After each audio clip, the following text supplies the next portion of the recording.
3 बार यह पुलिस पर फायर करके गायब हो चुका है। एक बार गुड़ाइनला पाली में, एक बार टिब्बी हनुमानगढ़ में और एक बार देवगढ़ राजसमंद में पुलिस पर फायर किया और बड़े आराम से नाकेबंदी तोड़कर या पुलिस की तबीयत से बचकर निकल गया। तो 3 बार पुलिस पर फायर करने न पकड़ में आने के बाद इसका मन काफी खुलता गया और इसने इस पूरे इलाके में मादक द्रव्यों की तस्करी का एक बहुत बड़ा नेटवर्क, बहुत बड़ा संजाल फैला रखा था और लगातार यह काम चल रहा था। बहुत दिनों से इस पर पुलिस की नजर थी। रेंज पुलिस ने जब एक बड़े कुख्यात अपराधी के रूप में इसका नाम सामने आया तो ऑपरेशन मोना के नाम से इसके विरुद्ध मुहिम छेड़ी। मोना यानी मोस्ट वांटेड इन नारकोटिक्स मोना, और एक जस्सी जैसी कोई नई सीरियल हुआ करता था जिसमें मोना सिंह उसकी एक्ट्रेस थी, तो उसका नाम जस्सी था, तो उसके नाम पे इसका नाम मोना रखा गया था। करीब 2 महीने से पुलिस ने इस पर निगाह लगा रखी थी, परंतु यह इतना शातिर अपराधी था कि न यह मोबाइल यूज करता था, न टेक्निकली कहीं पे लगातार ठहरता था, न ही किसी को अपने धंधे के बारे में जल्दी पता चलने देता था। एक छलावे की तरह आता था, एक सपने की तरह गायब हो जाता था। तो इस तक पहुंचना बड़ा मुश्किल था। बट कहते हैं कानून के हाथ लंबे होते हैं। हम लोगों ने भी अपना हाथ लंबा फैलाया तो फाइनली एक सूत्र हाथ लगा। वो सूत्र यह था,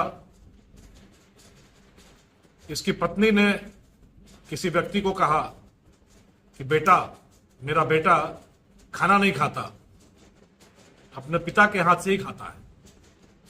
और उसी समय हम लोगों की आंखों में चमक आ गई कि बेटा पिता के हाथों खाता है, पिता अब हमारे हाथों जेल की हवा खाएगा।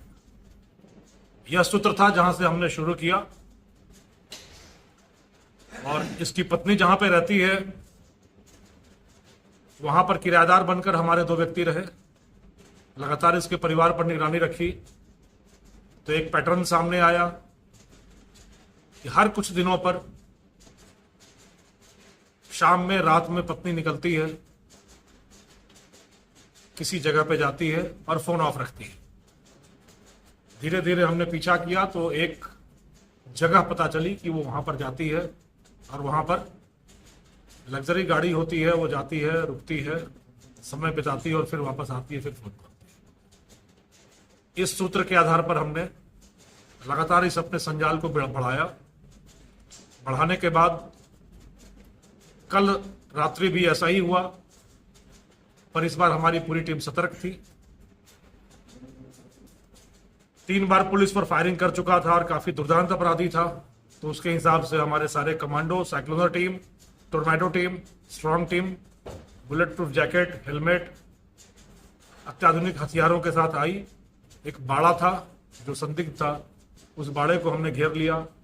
ड्रोन से, सब पहले ड्रोन से चेक किया तो यह आया कि उसमें कुछ लग्जरी गाड़ियां लगी हुई हैं, कुछ लोगों की मूवमेंट है उसमें। उस आधार पर उसको घेर लिया हमने और एकदम फिल्मी अंदाज में चारों तरफ से घेराबंदी करने के बाद हमारे कमांडो कैंपस में कूद गए। कूदकर सुरक्षित स्थलों पर उन्होंने मोर्चा ले लिया और फिर हमने इसको ललकारा, जिसका वीडियो मैं अभी दिखाऊंगा आपको। इसको ललकारा गया कि आप आत्मसमर्पण कर दें, अन्यथा परिणाम आप भुगतेंगे। आपको चारों तरफ से घेर लिया गया है। छत पर 2 व्यक्ति पिस्टल लेकर निकले, परंतु जब उन्होंने चारों तरफ का माहौल देखा, पुलिस की घेराबंदी देखी, साइक्लोनर, टोर्नेडो, स्ट्रॉन्ग टीमें और साथ में फिर थाना रिको की टीम भी बुला ली गई थी, तो उनके समझ में आ गया कि यहां से बच के निकलना मुश्किल होगा। गेट भी हमने घेर लिया था, तो उन्होंने अपने पिस्टल जमीन पर रखकर, साथ में जो बैग था वो जमीन पर रखकर आत्मसमर्पण किया। पकड़े जाने पर पता चला कि वो दुर्दांत अपराधी जस्साराम था। उसके साथ एक और जसराम नाम का उसका ड्राइवर मिला जो कि थाने का हिस्ट्री शीटर है। और अंदर जाकर सारी चीजें देखने के बाद हमारी आंखें खुली की खुली रह गई। ऐशो आराम का सारा सामान करके वो एक रिहायशी स्थल ऐसा बनाया गया था जहां ऐशो आराम की सारी वस्तुएं थी, फ्रिज, एसी, वाटर प्योरीफायर और सब कुछ। उसके साथ वहां एक पूरा का पूरा गैरेज बना रखा गया था, जिसमें 2 मैकेनिक भी साथ में पकड़े गए, जो गाड़ियों के नंबर प्लेट बदलने का काम, गाड़ियों को मॉडिफाई करने का काम, गाड़ियों का इंजन नंबर, चेसिस नंबर मिटाने का काम, गाड़ियों की सीटें खोलने का काम, गाड़ियों के आगे वो रेलिंग सा लगाते हैं, उसको क्या बोलते हैं, बम्पर लगाने का काम, मरम्मत का काम और टायर बदलने का काम। उस गैरेज में 7-8 नए टायर मिले हैं जो तस्करी के वाहन के लिए इस्तेमाल होते, कि नए टायर के साथ भागना आसान हो। नए बम्पर हैं, सीट खोल के रखी हुई हैं, और मरम्मत का सारा ये सब मिटाने का, मॉडिफाई करने का सारा सामान मिला। 2 एम्प्लॉय मैकेनिक भी मिले।